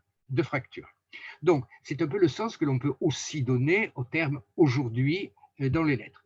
Elle existe, c'est indubitable, c'est imprescriptible, mais il y a des moments où il y a des fractures et nous allons les combattre. C'est en ce sens que, comme tu le soulignes, les lettres annuellement sont aussi très actuelles et l'histoire du couple franco-allemand est aussi très actuelle. Et les lettres annuellement prennent une importance dans la situation de l'Europe telle qu'elle est, que tu as souligné, que nous voyons tous de toute façon, cette Europe morcelée qui ne s'entend pas, qui patauge, enfin, qui ne va pas bien, quoi, exactement, qui ne va pas bien. Dans cette Europe-là, néanmoins, elle existe. Donc aujourd'hui, si je reprends les termes de Camus, l'Europe d'aujourd'hui, elle est exactement, enfin, elle est dans une situation qui est en partie comparable à celle de la guerre de 39-45, et même bien avant d'ailleurs, hein, depuis les revanchards, la guerre de 14, et même les revanchards après 70. Il faut relire Déroulède pour savoir ce que ça peut signifier aujourd'hui. Hein, bon, même si ça donne envie de vomir. Hein. Donc, cette Europe d'aujourd'hui, actuellement la nôtre en tout cas, on est non pas dans les mêmes événements que Camus, encore que la montée des populismes et de l'extrême droite puisse être tout à fait une chose inquiétante, soit des choses inquiétantes, une chose inquiétante, et que alors, prennent un peu, enfin de loin, mais quand même dans une certaine mesure, l'idée de conquête, ça nous appartient tout le temps. Hein, voilà, bon, c'est ça. Donc, effectivement, l'actualité des lettres annuellement, si je puis le dire, l'actualité des lettres annuellement, c'est que ce que Camus a écrit, ce qu'il a dit, ce qu'il a proposé, et dans quoi il a montré ce qu'il était profondément, c'est exactement ce que nous vivons actuellement et ce que nous devons avoir. J'ai fait mes études en Allemagne avant la chute du mur. J'étais en Bavière, c'est-à-dire j'entendais tout le temps, j'étais très bien reçu. Nous sommes bavarois et les autres sont allemands. Je finissais par ne plus dire un certain nombre de choses. Hein. J'ai quand même lu dans la presse allemande, après, certaines presses allemandes bien sûr, après la chute du mur, enfin, nous allons pouvoir parler à nos domestiques une langue qui nous est commune, de point l'allemand. Je dois vous dire que je n'ai jamais digéré ce genre de choses-là. C'est exactement ce que je lisais dans une publication que j'ai trouvée dans les résistants espagnols qui étaient ceux de la famille de ma femme, où j'ai trouvé des choses à la gloire de Franco et au fond, voilà, c'était exactement ce que j'ai trouvé là-dedans. Mais ce qu'on trouve encore actuellement, même en Espagne, où je suis quand même beaucoup, c'était là cette montée de la droite très populiste, c'est exactement la même chose. Donc, la permanence des œuvres de Camus, je reviens à Weyermann, elle est là, c'est-à-dire que nous avons nous aussi le devoir, le droit, mais le devoir surtout, de défendre cette Europe qui de toute façon est un socle qui existe quels que soient les événements à côté. Et je partage évidemment tout à fait ton point de vue, tu le sais, nous en avons souvent parlé. C'est pour ça que plus on les lira, plus on les dira, plus on les diffusera, et mieux ce sera. Et juste une petite chose pour répondre à M. Belot tout à l'heure, avec ce qu'a dit Jean-Francis aussi, tous ces journaux pendant la guerre n'avaient pas beaucoup de papier. Et donc, c'était aussi un acte de résistance parfois de les faire passer, qu'ils soient collabos ou qu'ils soient non collabos. Mes grands-parents et mes parents me le disaient assez. On voulait être informés. Et donc, c'est cette diffusion souterraine qu'on ne peut pas quantifier et qui fait que qui a conservé ces journaux de l'époque, même parfois la Bibliothèque nationale, je ne sais pas si vous le savez, comme moi, quand on va sur Gallica, on a parfois des bouts de papier, hein, on n'a parfois pas tout. Donc, ça aussi, ça entrave cette quantification de la diffusion dont Charlot m'assurait qu'elle était quand même réelle. Et Jean-Francis l'a souligné aussi tout à l'heure. Bon, un grand merci. Un grand merci Jean-Louis, c'était vraiment intéressant. C'est le moment de conclure. Moi, je ne vais pas faire une conclusion trop longue. Simplement, vous rappeler qu'on a maintenant cette bonne tradition de ce qu'on appelle des Zoom meetings, ou je ne sais pas comment on appelle ça, des web séminaires, je ne sais pas le vocabulaire. C'est très bien. On va continuer. Et je voudrais vous donner 2 dates, en fait, parce qu'il y a également l'UF Rhône-Alpes Auvergne qui est là. Le vendredi soir, il va y avoir un Zoom sur la place de l'UE dans le monde, l'UE acteur global, ça va être très intéressant. Et le 27 mai, ensemble entre l'UF Sud et l'UF Aura, et peut-être d'autres, nous allons lancer un Zoom pour accompagner, en termes citoyens, je dirais, la conférence sur l'avenir de l'Europe. Réfléchir sur cette conférence, où on en est, un rapport d'étape, et qu'est-ce que l'on peut faire en tant que fédéraliste pour faire entendre notre voix dans cette conférence qui va durer 1 an. Et puis, c'est en filigrane, mais pas tellement, puisque nous avons le plaisir d'avoir Robert Bello. Il est possible que nous fassions un zoom sur l'Europe de la culture, peut-être au mois de juin, mais on en parlera. Voilà, merci, un grand merci. Alors, la plupart de ceux qui sont autour de l'écran sont déjà à l'UF, mais pour ceux qui n'y sont pas, je vous signale qu'il est toujours possible d'adhérer à l'UF pour obtenir une masse critique fédéraliste dans notre pays. Merci, merci beaucoup. Et merci à vous aussi, merci à vous tous, toutes et tous. Merci beaucoup. Merci, merci, au revoir. Au revoir. Au revoir.